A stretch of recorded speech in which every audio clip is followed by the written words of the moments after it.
Hi, thanks for joining us for another edition of Chronic Conversations. I'm the host, Jerry Anderson, and at least for a short period of time, our co-host, if you'll probably recognize her hand. My co-host Jen, say hello to Jen, everybody, or at What's least up? Jen's hand. Um, Good to remember to the introduction last night. Not only did I forget to introduce my co-host, but I didn't introduce myself either. But tonight I did both, so I'm proud of myself, and I didn't screw up the intro, which doesn't happen that often. Not yet. We're getting there. But thanks for following us on another edition of Chronic Conversations. I got the guys from Paranormal Research Ghost Investigations back. I want to say a quick shout out and hello to my sponsors at Thompson's Personal Training for all your personal training needs. Make sure you look him up on Facebook, as well as nutrition. He's certified in multiple different areas and can work with you. Or if he can't, he knows how to get you to somebody who can. Check out Jesse's Resale in Ringgold.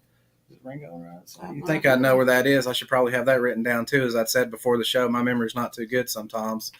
But also, Not Bad Creations, of course, with all your paracord needs. We've told you a lot of times the different things they can do. Also, you can get creative. They're very creative and very productive. So if you have an idea, just feed it to them. I'm sure they can come up with something to help you out. So thank you to all them. Thank you to the guys. This is Mark Holland and Jason Henley from PRGI. Thanks for joining me, guys. Hey, it's good to be here, man. In Rossville. Jesse's Resale in Rossville. I'm so sorry, Jesse. Forgive me. Mark, we've had you on here before. Jason, this is your first time, so thank you for being on here. And Mark, thank you for being back on here again. One of the reasons we wanted to have you back on is because you guys just recently did a hunt. But before we get to that, for the guys that may or whoever might have not seen the first episode, let's go over who you are and what you do again within the team. Mark, we'll start with you, and then Jason. Yes, sir. Mark Holland, as Jerry mentioned, been doing paranormal research for, I guess, 30 years, paranormal investigations for about 24, and for about the last 20 years, formally with the team. Myself and our co-founder, AJ, started the team roughly 20 years ago. I don't know. Jason, what is my role on the team? Well, I think you're probably like the leader. We look for you to be the leader and stuff, and keep us in line, I guess, is more like it. Okay, I'll take it. Tend to do a lot of the PR things as well. And then when it comes to investigations, one of the things I love about this team is we have no egos. We literally kind of shift. Okay, Jason, you're in charge of this investigation. You take control of setup, where we're setting our static equipment, things of that nature. Right. You know, Marty, you and Amanda taking. You know, we share the load. Passed around. Yeah, there's no dictatorship. There's no true boss, if you will. Everything we decide is done as a unit, as a family, as we look at it. And so that leadership title is I'll say I kind of steer the car, but everybody else makes the car work. Asylum is basically what you're saying. Yes, sir. You got that. But individually, what would you say is your? I know you pass around the chores. What is, when it comes to the things coming around, what is some of your favorite parts of it to do individually?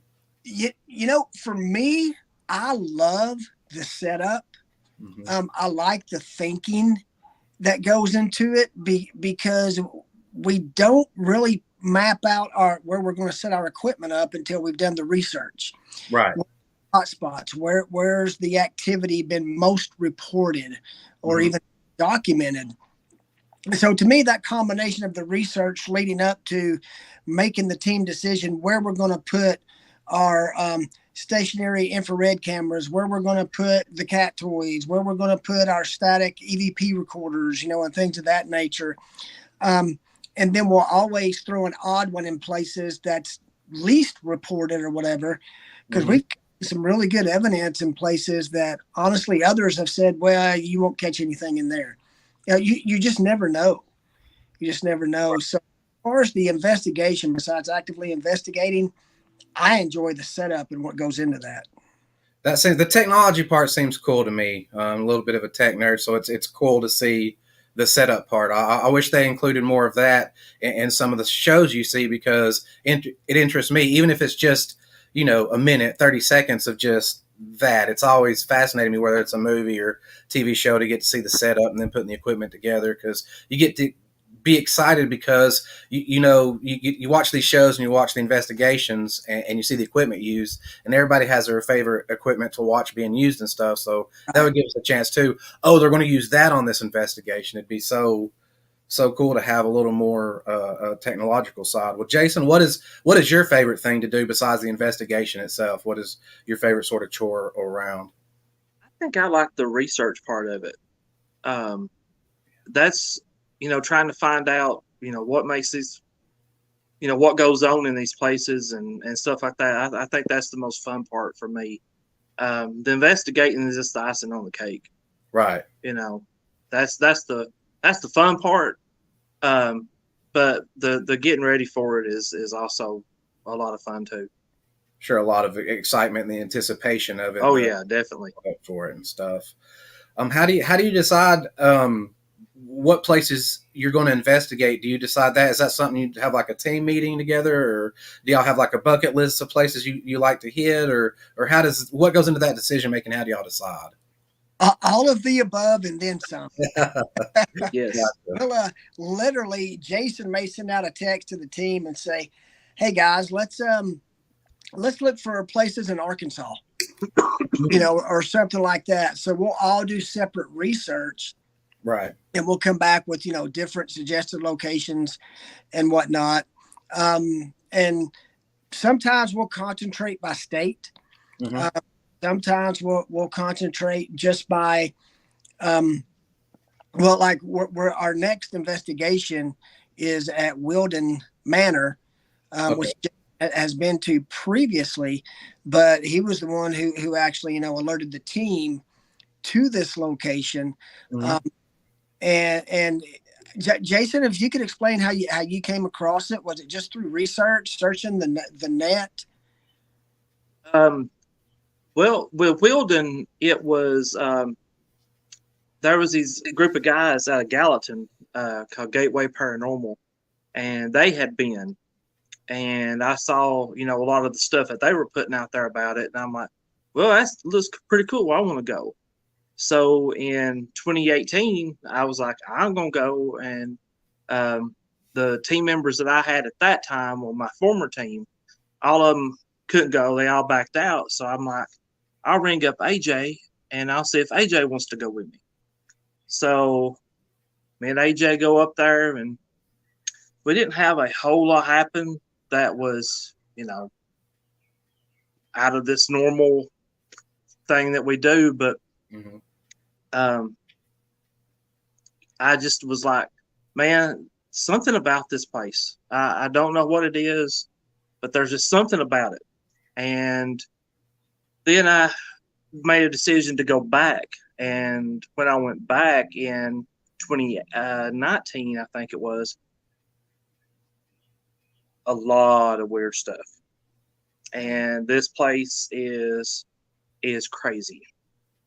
And we have had people warn us about going back. And I don't know. It's just like I feel like I'm drawn to it, maybe? Drawn to it. It's the only place I've ever had a dream about. I don't dream about these places. But this is... Do we think that's a good thing or a bad thing that you're being drawn to it? Like, is it... Do what now? You think it's a good thing or a bad thing you're being drawn to it? I mean, nothing bad happened when we were there the second time. But I don't know, man. It's the weirdest thing. It's the only place that has done that with me. So I don't know. I don't know what the draw is from it, but it just somewhere for sure. That's cool though. That's Yeah.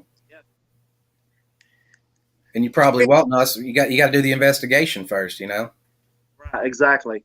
Jerry, I would like to this in because I think you and Jason could definitely connect offline or even here as well. Mm-hmm. Feel free to start a conversation. But Jason is our tech man. So when it comes to the equipment, the setup, things of that nature, he's Mhm. the brains of the outfit. All right. So you guys can really have that. And I think when we do our live Uh-huh. from Golden, just totally based on your suggestion, Jerry, because I know you've been able to tune into a couple of our live sessions and whatnot. Enjoyed it thoroughly. What we'll do is we'll do a short live during setup. As soon Oh, as we wow. get equipment unpacked, and then we'll kind of the equipment as we're setting it out. And we like to do what people like to see. Yeah. And we've discussed that, but honestly, we get there, we get in setup mode, we don't even think about it. We're in. Probably automatic. Yeah, you're exactly right. Yeah. Just that muscle memory kicks in. And so we'll make a conscious effort to show that aspect of it and talk about some of the equipment we're going to use Awesome. and this and that. That just because you requested it. But yeah, that would be Sounds good with awesome. me. And I come at you with questions like a toddler. I'm very curious, very, very, very inquisitive. So I'll definitely talk your ear off about that. So let's go ahead and talk about. We talked about it with Mark a little bit. So let me talk about it with you, Jason. What is some of your favorite equipment to use and why?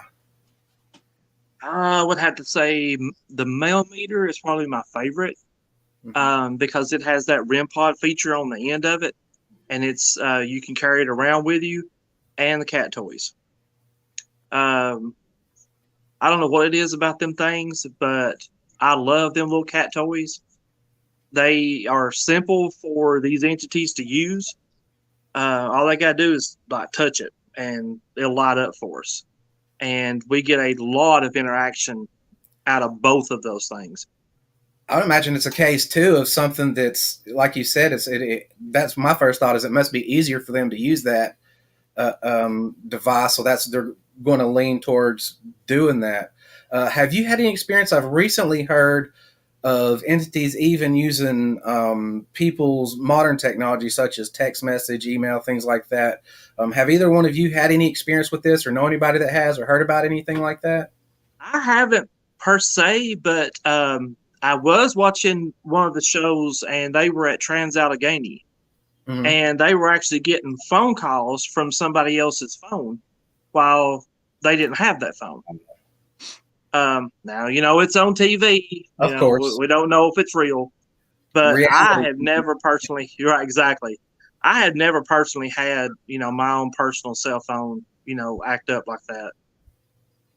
Yeah, not my cell phone, but we have had walkie-talkie. Oh my gosh, yes.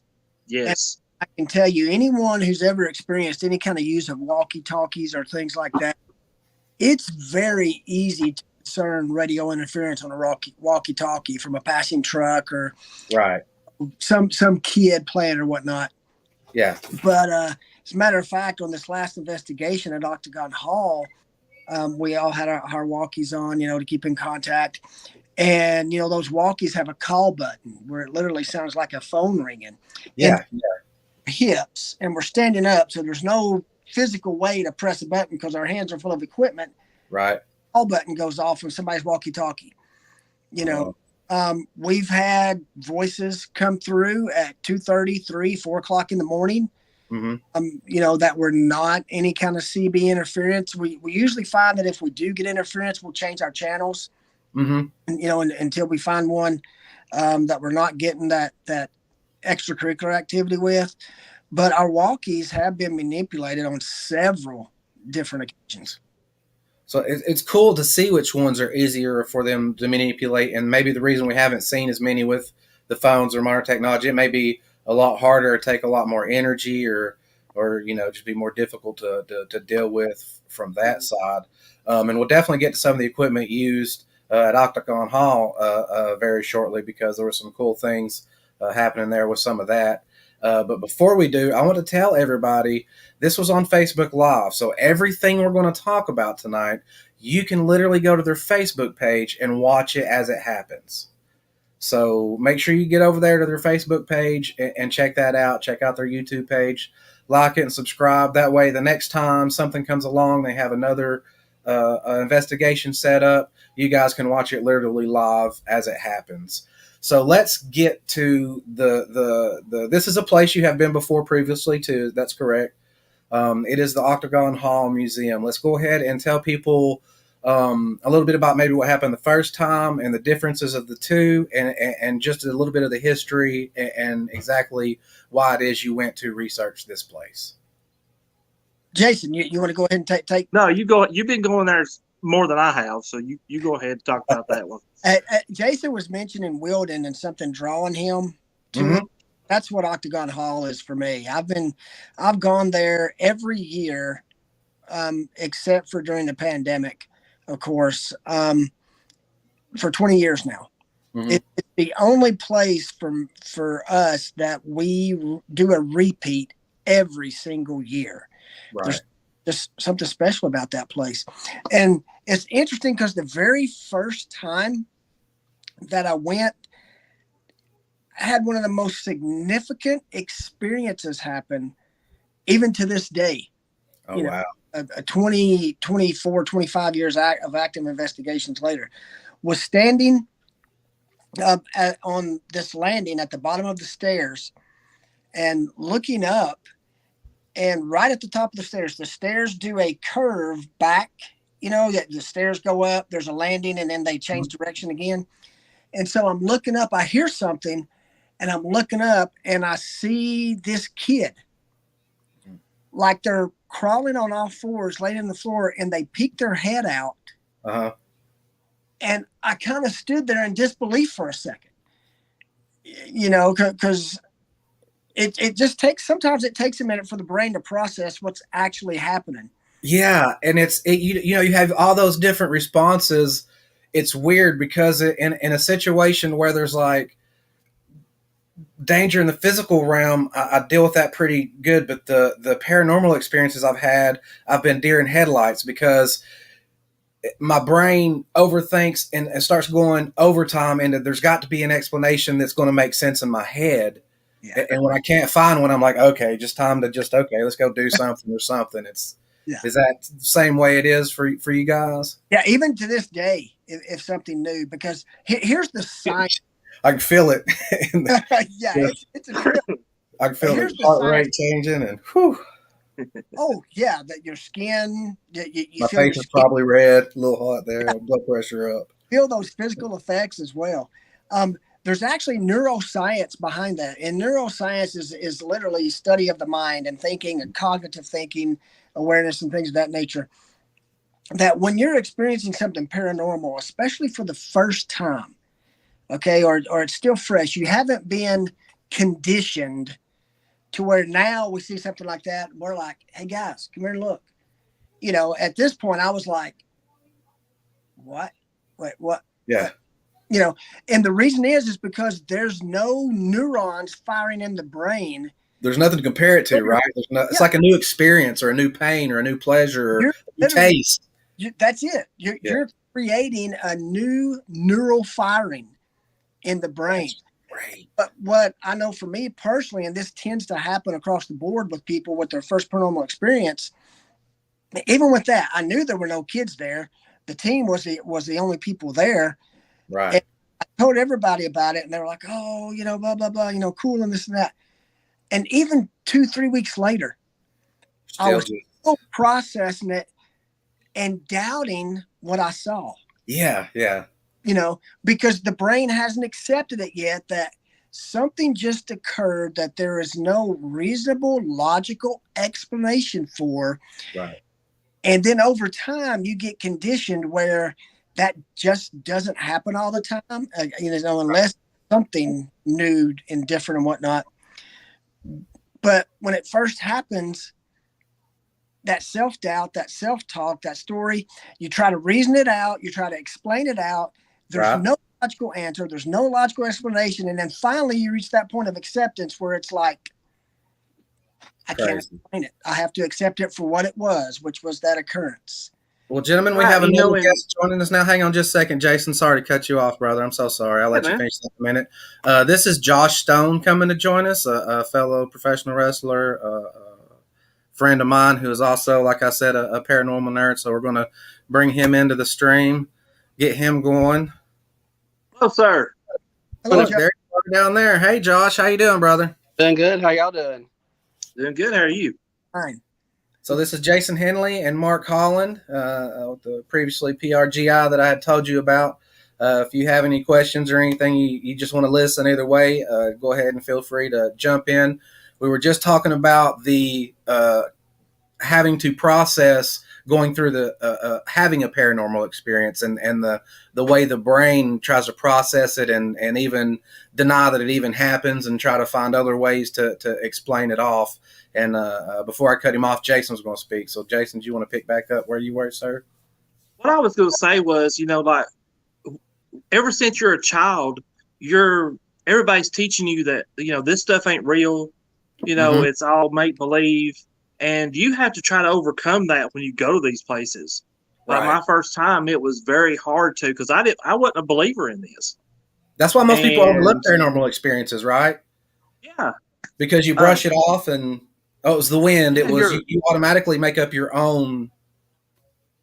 Yeah, debug. And they tell you that, well, it's going to be like a ghostly looking, I don't know, like a see-through kind of person. But that ain't what it is all the time. They look like me and you. Yeah. When you see them. Or so voices you're part of the mimicking ghost that can do other people's voices, and that just something about that's terrifying. Just the thought that you get led somewhere because you're hearing somebody's voice they're not there. Exactly. But you. No, go ahead, Jason, please. Well, Hollywood has changed a lot of people's perspective on this. And, when you watch a Hollywood movie, you're expecting, okay, well, the music's getting louder, so something's fixing to happen. Right.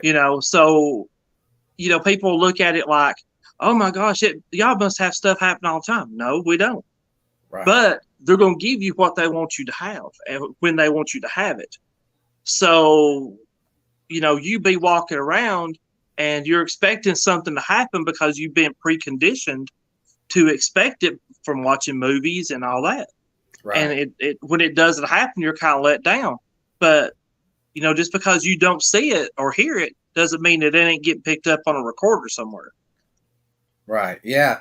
Yeah. Because I see a lot of the stuff isn't found until, you go back and go through the stuff. To me, that seems like that might be a pretty fun part too, just because, that's where some of the discovery can happen. So there's what seemingly to me would be a lot of anticipation and going through that stuff afterwards. Is that something y'all enjoy as well? Is it?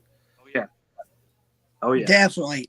I love the analysis aspect because literally you're reliving the investigation. It's like you're there again. And when there is that moment, if something significant happens, your anticipation peaks. Oh, we're coming up on that part. I hope we caught it. I hope we caught it. And then you have it on video or audio, or what have you. And to me, that's just such a cool feeling. So, Josh, did you know they had recently done an investigation at the Octagon Hall Museum? Did you hear anything about that? Did I know that? That's pretty awesome. Yeah, that's one of the things we've been talking about. He goes yearly. They've both been drawn to a certain place. As far as you, I know you would love to go something. We both talk about this all the time. Is there any place you're drawn to, or you think that would just like, kind of? I've only like hunted a few places. The Chickamauga battlefield has always been the place that always draws me back. It seems like every time I'm there, there's something that happens. That's a ghost hunt, just being in that place, whether you're on a ghost hunt or not. Oh, and like you guys were talking about, the very first experience I had, I was driving back from a wrestling show. It was about 2:00 in the morning, and I just saw the bottom half of a figure, like legs glowing as they walked in a field towards the woods. So you never know what you're going to catch, what you're going to see, and it's always exciting. Yes, it is. I think, at least locally, uh, and I don't know what your guys' view on this. You've done a lot more. If you're drawn more to places that maybe hadn't been talked about as much, that they're maybe newer or fresher, groundbreaking, or do you like going to places that are more established, maybe already, or do you think something like that's overdone? One of the places I'm drawn to, I don't know if I'm sure you've probably heard of it. I know you have, Josh. That I've always been drawn to, and I've been fascinated with, and wanted to go to, is a place called Hell's Bar, the Hell's Bar Down. That place, something, it's almost like when you see a number or something and you notice that you notice it all the time. That's the way it is with me. So whether they have they had a haunted house there one time, they've had the tours, they've just things, just for whatever reason, when I'm not paying attention, they reach out, grab me, and I pay attention. What kind of places do you guys like best? Or do you like both? Do you like going to a Amityville Conjuring house, or do you like going to Ted's Mansion that nobody's heard of, but it's only been investigated by one other group, so you're really breaking ground? What kind of things do you like to do, Mark? Both. Okay. I like to do both. I don't have a single preference whatsoever. But it's cool when you're like one of the first teams to get in there to do it. But there's not much research to do because anything that you found out, I mean, anything that you experience is new, and you're just trying to find answers to what is in there. But Right. these established places, they're awesome too. I love them both. Mark? Same with me. I have no preference. Now, that there's been a lot of places we've gone that we've been the only team to investigate, and had some phenomenal experiences in those places. We've investigated churches, closed businesses that we don't advertise on Facebook because Right. there's still that stigma. Yeah. Unfortunately, goes with paranormal research. Mm-hmm. And some of the places in their minds don't want to be associated with it. Well, I'm thinking in this day and age, and Josh, you may agree with me, I think they don't recognize they're missing a huge portion of clientele that would find that part interesting, and they would come there to eat or listen to music, or whatever, just to experience the place, just to see the place, and telling those stories and whatnot. Even places with just certain vibes. I mean, there's places you go because of the ambiance, right? So even if it has just that really cool vibe, there's a lot of places that I love to go, and you really find it in most historical places. But there's a place called the Birdcage Theater in Tombstone, Arizona, that I love to go to. But before there were ghost hunting shows, like that's one of the places you went and you just knew, wow, something's thick in here. Something's thick in here. Is there any places left? Is after as many years as you've been doing it, is there any places left on you guys' bucket list? Oh yeah, for me, you could go ahead and bury me and start investigating my energy if there's any left here. Send me to Vlad the Impaler, Dracula's castle in Romania. Okay. Yeah. There and spend 2 or 3 days just locked in his castle. That's my number one bucket list. If I can make that happen before the good Lord decides to take me, right. That's a good one, man. Happen. What about you? Too. Yours too? Oh yeah, definitely. What about you, Josh? Is there any place that you've heard of? I'm just going to throw one out there, and it's just because it has seemingly had so much activity. And this may be a little cliche, but something else that fascinates me is the Conjuring house. What kind of places out there, both even if somebody hadn't heard of them, local or especially some of the more famous ones, would you want to investigate if you had the chance? There's a ton, like mainly overseas for me. I know Scotland's got some great places that I would love to hunt, in England. So if I could make that happen, that would just be just like a week or two, just town to town over there. That would be just absolutely fantastic for me. Right. Speaking of other countries, is PRGI, have they gone international yet? Do they have any plans to go international anytime? Looking at maybe in some other countries for some haunted places? We would love to. I Jason? just don't know if the funds are there, or Right. that's the biggest drawback of it. Well, let's Yeah. jump on that really quick. Are there ways that fans and other people can support you if they want to?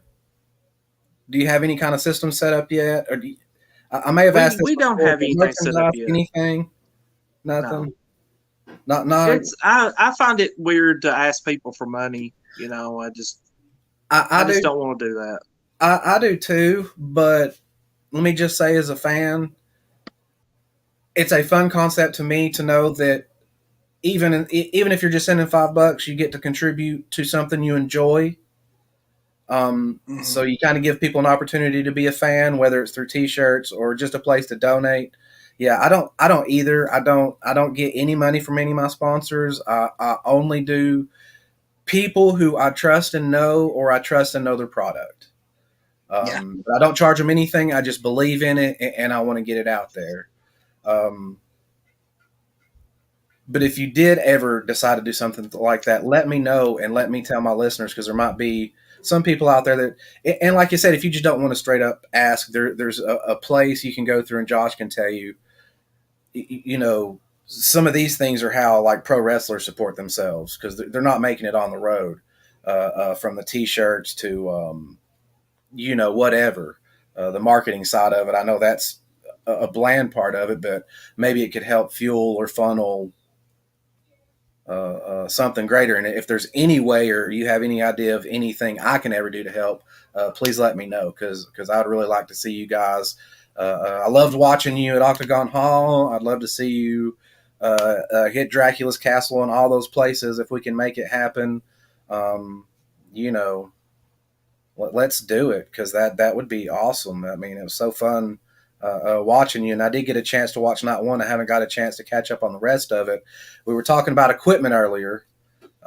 Before I get to the equipment that you started with, the lights and some of the things that went on with that, Josh, I already know the answer to this, but tell them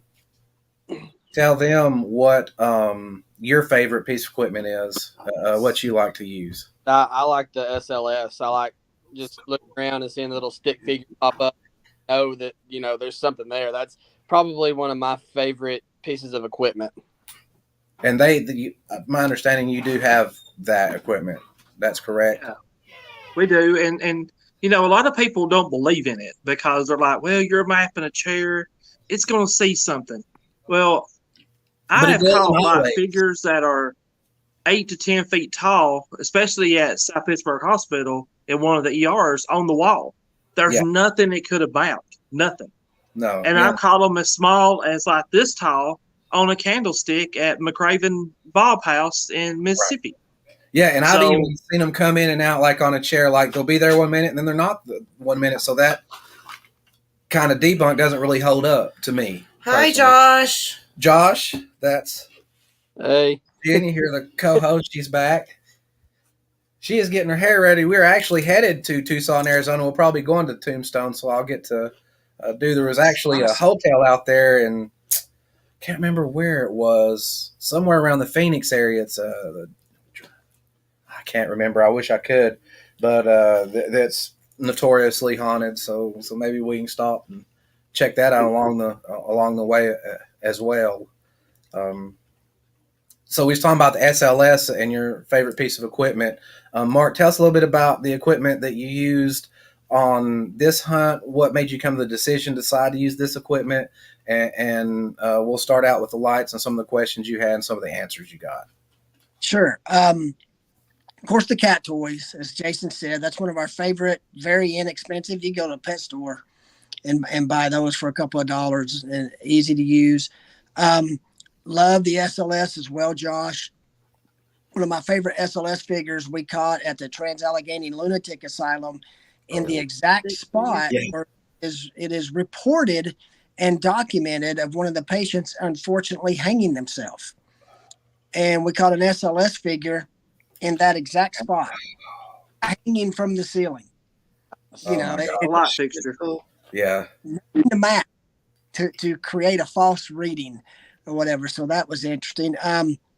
As Jason mentioned, the EDI, we had all the K2 meters, mil meters, a motion light strip that we had in front of the one of the cameras, mobile infrared, static infrared. Nice. We used the I see you marking out down there, Josh. Big time. What was it that AJ just got? I'm Portal. losing my brain. The portal. Portal. Yes. It's Portal. Which, you know, it allows voices to come through. Of course, the flashlight test. I love the flashlights. You know, you get a mag light, you twist it, you break the connection, and there's energy has to. Nice. That's where you see on some of the lives the flashlights coming on and off. And there's people who don't dig it. And then there's people who do. We're just one of those teams that do. You know, we don't knock any other team for what they believe or don't believe. But we actually had and I may have mentioned this last time, Jerry, we actually have a doctor, an MD, as well as a physics professor that helps us to validate some of our information. Mm-hmm. And we flashlight test with him, and he vouched for it. He said, yeah, there has to be, according to the laws of physics, there has to be a bridge. And as long as you separate it, you know, it's not, if it's right here, it can jump, but you get it a certain distance apart, the connection, something has to bridge that separation. So a long-winded answer, but I hope that answered your question. Yeah, and well, to me too, with, you know, you've been doing this 30 years, even though you may not be a technology expert, you're still an expert in the field of communicating with these paranormal things. So to me, you having that experience and you using this equipment in the field, you're going to be drawn to what works well for you, which may be different for different reasons for different people. But the thing that validates it for me is it's not like you have one piece of equipment out there and you're just acting like it's the God particle. You know, you have multiple pieces of equipment and different things that you use to validate the other pieces of equipment. So if you got three things telling you the same thing, it's kind of hard to say one, well, this one isn't any good. It was like, but it's doing the same thing these other two are. So I don't. Right. And there was one time where that did happen. And I can't remember, Jason, please help me out if it was night 1 or night 2, but we were at the slave graveyard when we were at Octagon, and the cat toy was responding. The flashlight was responding, as well as the REM pod. Was it night one? Yep. Thank you. Nice. Which was really, really phenomenal. And I know we're going to get to, you know, talking about what happened there, but I will say, and you never know where the evidence is going to present itself. As Jason said, you know, they choose, they pick. But most of our activity on this trip was outside. Okay. Which what areas kind of outside coincides particularly? All over. The barn, graveyard, out in the cornfield that, you know, had been mowed down, get ready to replant some crops. They're doing a lot of clearing of brush, putting up some new fences to reintroduce live animals. You think they're stirring things up? It's going to mimic more of that. Yeah. Exactly where it's going. It seems like anytime there's construction or a redesign, that according to most people who have spent some time in the paranormal field, it does tend to lend credence to, it increases activity. You know, we still got activity inside, but a majority, the bulk of it, the phenomenal things, as we think, were outside. Yeah, I've seen a lot of that happening too from different places that have a history of things happening really close to them, but maybe not at that location, to where you find that things, if you found that happening as well, that maybe it's not directly related to the situation you're at the time, that you find it from the researchers, maybe some of the things that have happened just close by it.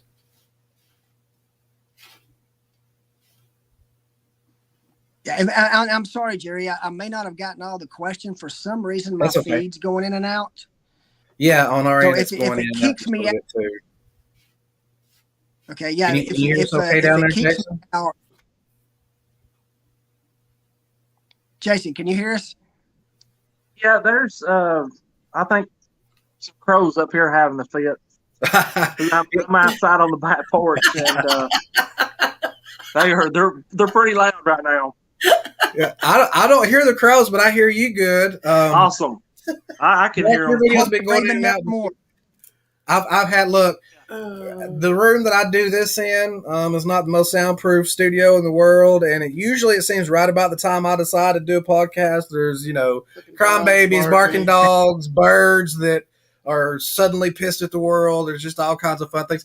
I've done interviews with Josh is outside right now, and you're outside, and people in their cars. More than anything, I've had interview with people in their cars, and a lot of that, I guess, that's the only place they can get that's quiet and people aren't going to bother them. I don't know, but I always find it fascinating, where the different people do it and stuff. But that's a good thing about having 4 of us on here. At least 1 or 2 of us, we can hear it, then we can keep it going. Yeah.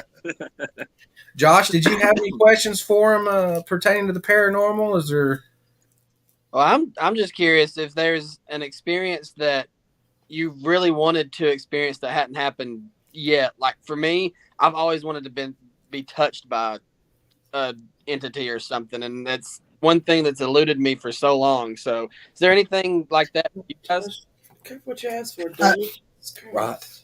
Josh, be patient, because the more you do, it will happen. Yeah, it's inevitable at some point.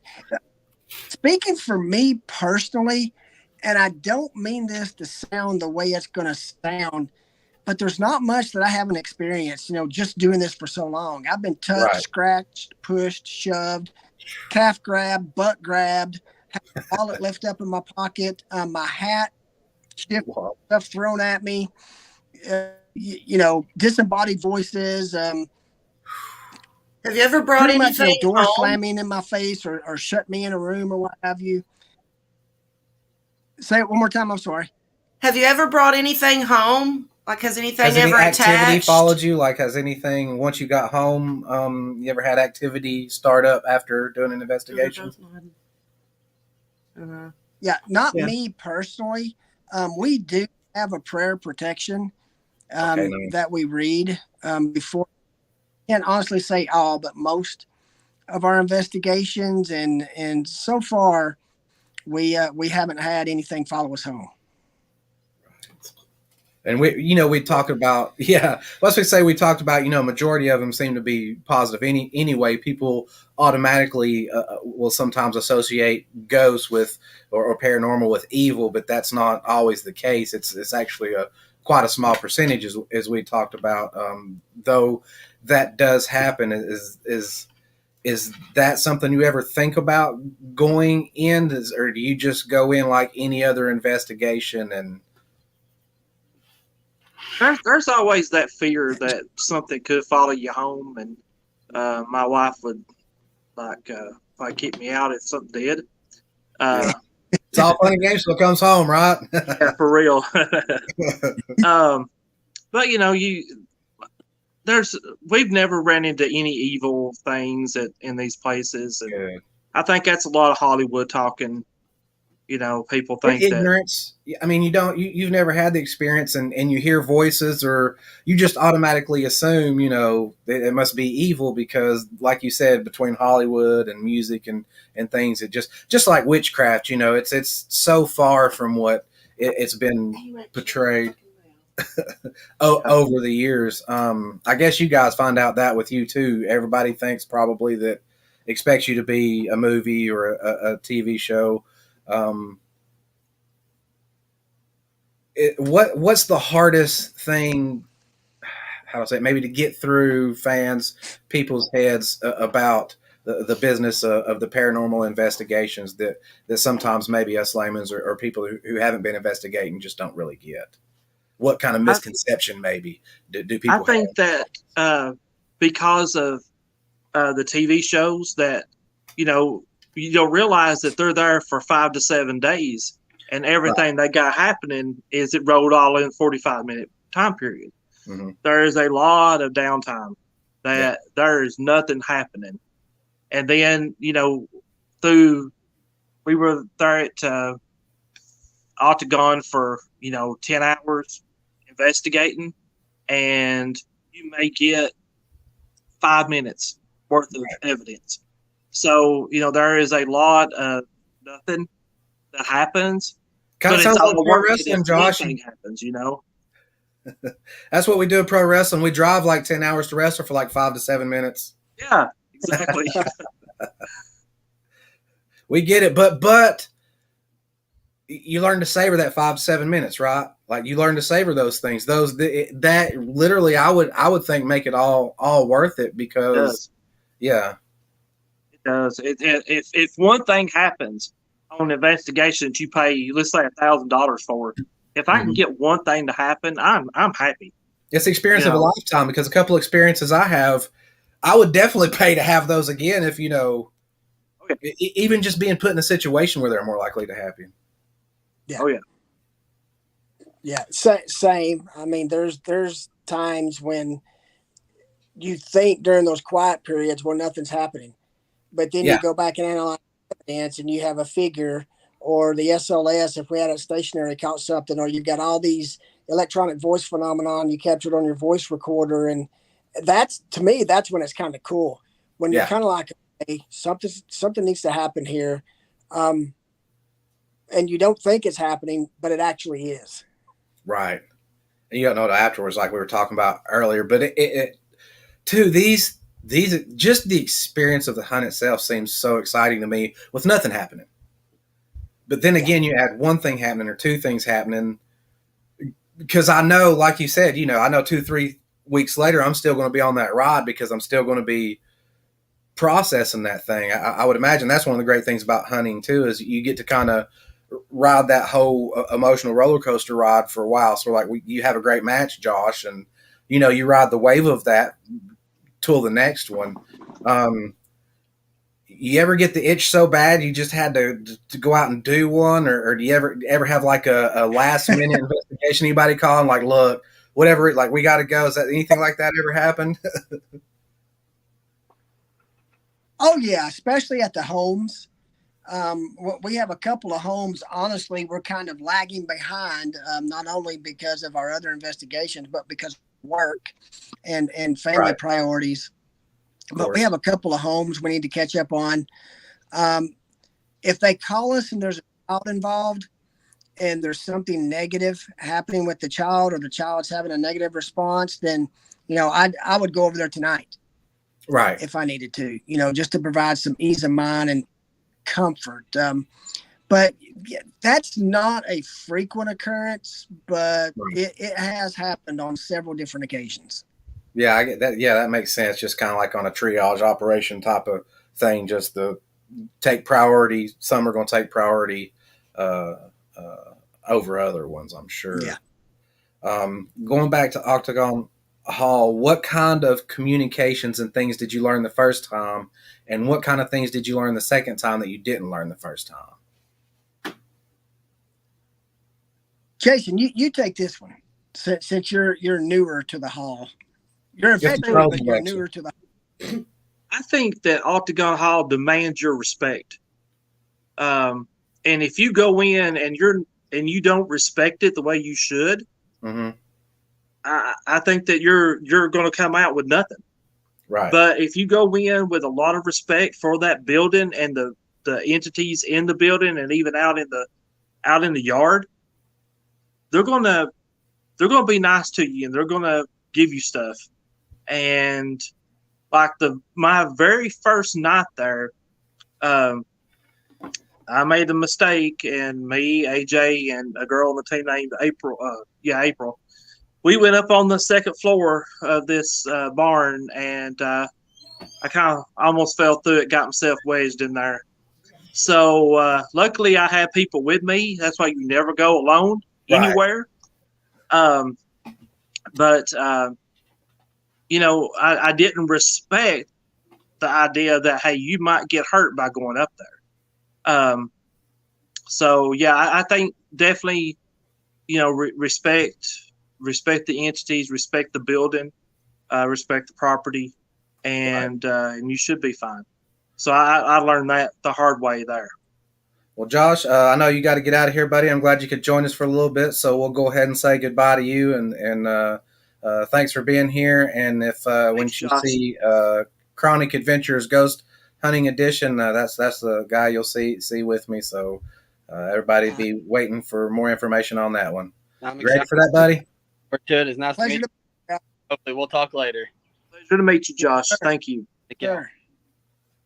One of the things, Jason, Mark, and I had talked about last time, and one of the things I think about is, you can pick up on people's vibes, right? Like I can pick up on vibes probably better than some. Some people maybe a little better than me, but how much better something that is passed through that side? I feel like that's totally what they would go off as vibrations.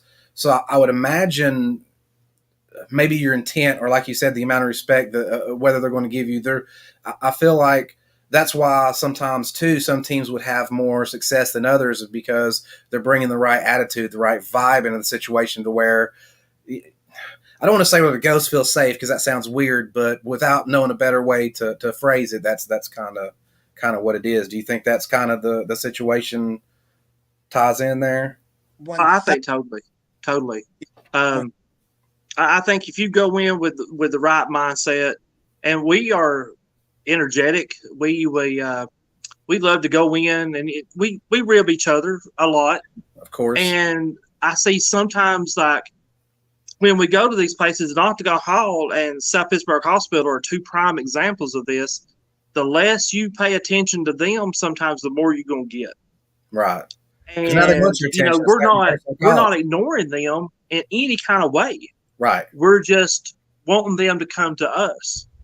And a lot of times when we're ribbing each other while we're there, we start having activity happen. It's like, okay, well, we want to get involved too, A very positive vibe is being sent out. That Totally. attached to that energy. Totally. Do you ever sort of like the equipment when you go in? Do you ever feel drained the next day or after an investigation, whether it was a positive or a negative, whatever you feel like, that was kind of robbed of you or something? I would imagine some malaise or fatigue or something would be a part of side effects you have to deal with. Definitely. Especially when it's not. Go ahead. Well, it's like when we go to Octagon Hall, we try to spend a whole weekend there.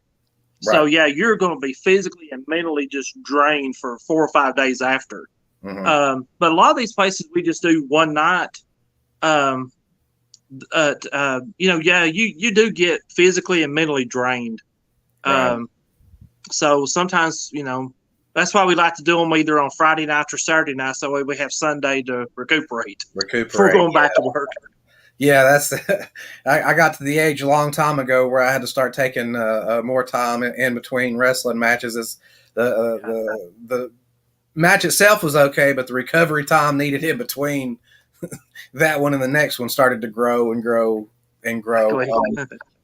We lost Mark's video a little bit. He hopefully will be back at some point in time. A lot of times these things straighten them out, so I'll just keep chatting with you, Jason, until we get Mark back on here.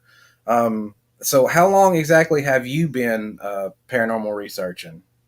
I started. I went with them back in 2017 to South Pittsburgh Hospital. My wife was really into it, and she started work with Mark at the same time. So she knew Mark a long time before I did. And they wanted to take us along. So I was like, man, this stuff ain't real. I don't believe in this crap, Right. Well, I get in there and it makes a believer out of me. And, I hate to compare it to, not taking a drug, but you got to get the rush into it, Yeah. The dopamine released, I imagine, is. Oh, yeah, definitely. So I was like, man, I want to do this again. This was pretty cool. I want to see if this, not apparition, but shadow figure that we've seen, if it'll do it again. Mm-hmm. So that's kind of what drew me into wanting to do this. And then I started my own team, and, it kind of fell through. And then Mark and them go, hey, we've investigated with you quite a bit. You want to join our team? And I was like, yeah, I'll join your team for sure. Yeah, absolutely. Yeah. So, I just I just find it, every place you go, it's not the same. It's always different. We've been to Octagon Hall every year. We go to South Pittsburgh Hospital every year. Mm-hmm. There's some places that we try to go to every year, and it's like you walk in and like they know you. You Right. don't have to try to prove yourself to them, and they're so glad to have you there to talk to them. Yeah, we had talked to him before at some point in time. We're going to join forces with you guys. And, we was talking about the equipment earlier. He was telling me about what all we would be doing when we helped on investigation. First thing he says, you're going to be helping set up. And I thought, that's so cool because, again, that's the cool thing to me. That's one of that part of the process is just, it's like the foreplay to me. It like builds the anticipation and, I'm getting to look at all these things. And it just, did you feel the same way like the first time you started setting up, or what was the first thing that really, really popped for you? Well, to me, setup is hectic. Yeah. I was going to ask this because I know certain things have to be like a chore at some point. Right. It's very hectic. Especially like when we can't get a signal on our DVR camera. Mm-hmm. And then we're like, well, I tried everything I could. Well, I don't know why it's not working. So I just get mad and pull the plug. And I was like, we'll just set it up somewhere else. I don't care. I want to get to investigating, Right. I know you have have to set up. I know you have to do it, but I want to investigate as soon as I can. Yeah. It's I just got a text from Mark. For whatever reason, it's not letting him back in. So speaking of technology, again, I was saying the other day, that just proves we're a live show. Things happen. So we'll just finish this up, and I'll definitely want to have you both guys on again, and maybe some other members of the team at some point in time. And like I said, at some point in time, be getting together to do an investigation. Is there anything besides this latest thing he had talked about that's coming up that you're really excited about or looking forward to in the future? I would have to say probably Wilden is the most exciting one for me. We've got we'll be going through investigations all the way up to July. Mm-hmm. And then we always take July off. And I would say Wilden, getting to go back there for a third time is very appealing to me, and I cannot wait to get back in there. And it's kind of like a nervous kind of anxiousness too, but there's some stuff that I want to that happened the last time we were there that I want to see if can happen again to prove a theory that I have about that place. That's got to be a fun thing too. That's one of the things I was going to ask earlier. If there's ever a situation where you go somewhere and then you have a great idea after you've left, so now you really want to go back so you can test that theory. So tell us about what you have and what you'll be testing. Well, the last time we were in one of the back bedrooms, and it's the one that they say is there's a vortex or a portal in. Okay. So we had the SLS camera going, and when we were capturing this one figure, and it was not a very big figure, but I'm like, well, maybe it's just, there was a crib in there for some reason, and it was capturing it on that crib. Mm-hmm. So I'm like, well, maybe it's just a false positive or something. Right. Well, then I don't know what it was, but this gigantic, I don't know, it was like a horizontal type thing. Mm-hmm. And then it grown into like a big person, and we called it the Big Bad there, because after he showed up, everything went quiet. Everything. I bet. If there's anything there, they probably scattered.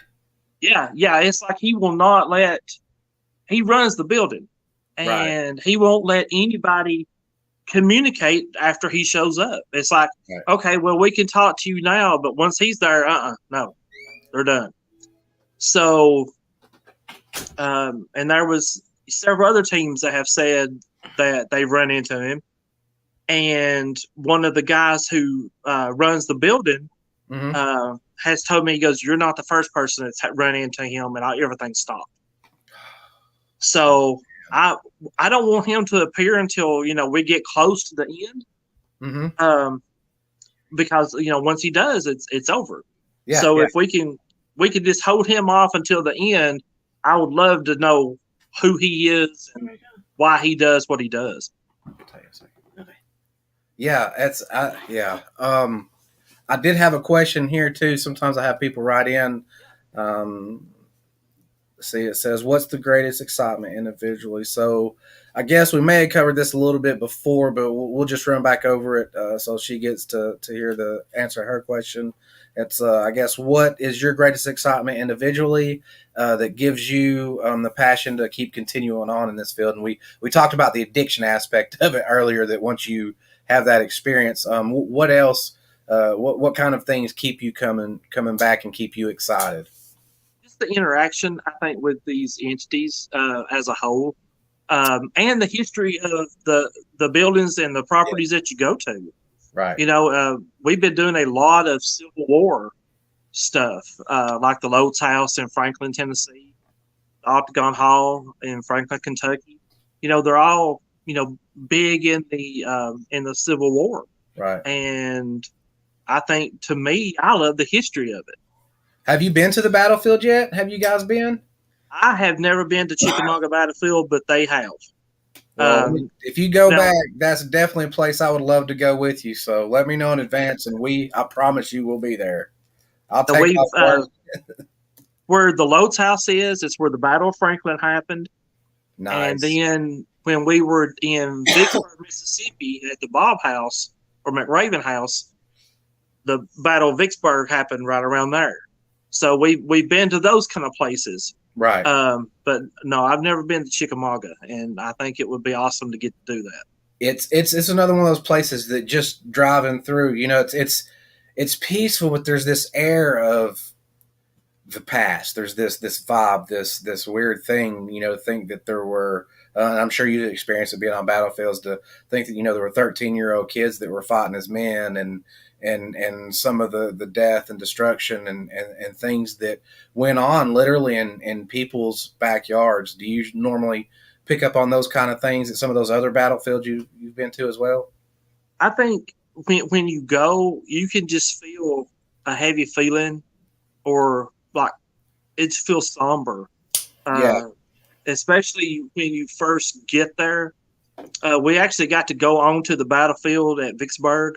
Mm-hmm. And it's oh wow! It is like a big bowl, and it's like just being there, and you feel like, oh my gosh, I can't imagine what it would be like to be in a place like this when all that was going on. Yeah, because it in a weird way, like I said, you kind of feel the remnants of it, and even that is unpleasant, knowing that I'm safe in this car and everything's going to be fine and things like that. What?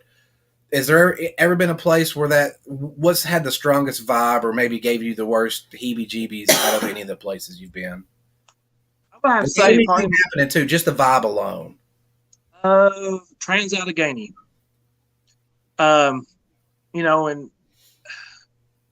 got mentally prepared to go, mm-hmm. and we took a tour that day of the building and the property, mm-hmm. but just knowing what all went on behind the doors and inside those walls was like, we've been to hospitals that have small lunatic asylums in there, or mentally ill wings, mm-hmm. but to be in a building where everybody in it was that way, it was almost overwhelming.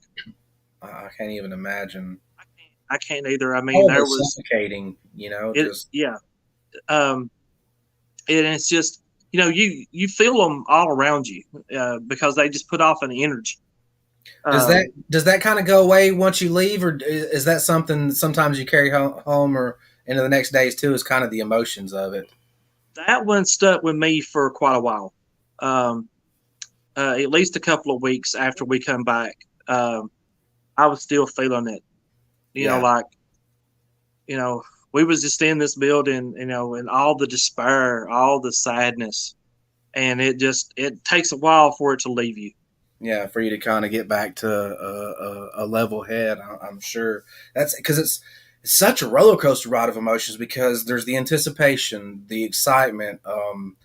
You have fun, but then there's the other aspects of it that your emotions are getting pulled in every direction. That's it's the ultimate thrill ride to me. So I can definitely see how that would keep you coming back to it. Um, do you have any future plans do you ever you said you don't like rule 101 you don't go out by yourself, right? But have you do you ever go out to like scout places first, or is it totally like we say like kind of just a team thing, and or does It's a team somebody else thing. maybe do that, or how does Yeah, that work? it's usually a team thing. A lot of these places, like we're going to quite a few places this year that we've never been to. That's got And to be we pretty just was exciting like, too. Yeah. let's just do something, places different. Mm. The Samuel Clegg house in, I want to say it's in Athens, Tennessee. We'll be going there in June. I think it's the Scream Chamber now. And then in May we're going to I want to say Gainesboro. Mm-hmm. I think we're going there. Okay. It's a Civil War hospital. Oh. So yeah, more Civil War stuff. Well, yeah, war hospitals just in general, that just, like the insane asylum, like so many different, from shell shock victims to the mental health problems, to the physical health problems, to the just, yeah, the built up vibe of that must be insane um, as well. It Well, really is. man, I appreciate you being on here. I'm sorry we lost Mark. Sorry, we appreciate you being on, Mark. We always love having you guys on. We'll try to do one maybe after every investigation because especially if it's live, I'll be watching in some shape, form, or fashion, and maybe one of these coming up we can get together and go in on. So stay with me here while I close the show, and I'll talk to you a little bit just right after. And is there anybody you want to give a shout out to or say hello to, or My dad's probably watching, so I want to say hi to my dad, and hopefully my daughter's watching too. So I'm gonna say hi to them. well, But thank hello you so much to for Dad. having me. Yeah, Thank it you. was fun. I really enjoyed having Mark last time. I enjoyed having all of you this time, and I look forward to both having you on the show again, watching you on hunts, and more than anything, going on a hunt with you, and then the show that we'll have after that. So thank you, baby. Thank you for being my beautiful co-host and lending a hand. Of course. There it is. Had to leave with a dad joke, and I'll tell you the same thing I told Mark, Jason. Everybody on our show that comes on here gives us the greatest gift that somebody can give, and that's the gift of time. So definitely thank you so much for sharing a piece of that and your You're welcome. stories with us. And we'll wrap it up. Peace, everybody. We love you. Having us. Thanks for Thank you. watching. Thanks everyone. We got some exciting stuff coming up when it comes to chronic sports, chronic adventures, and the ghost hunts, and also some exciting stuff coming up when we hit Arizona. When we're well, we'll talk about that later. Mm-hmm. Thanks everybody for watching and tuning in, and we'll catch you guys later.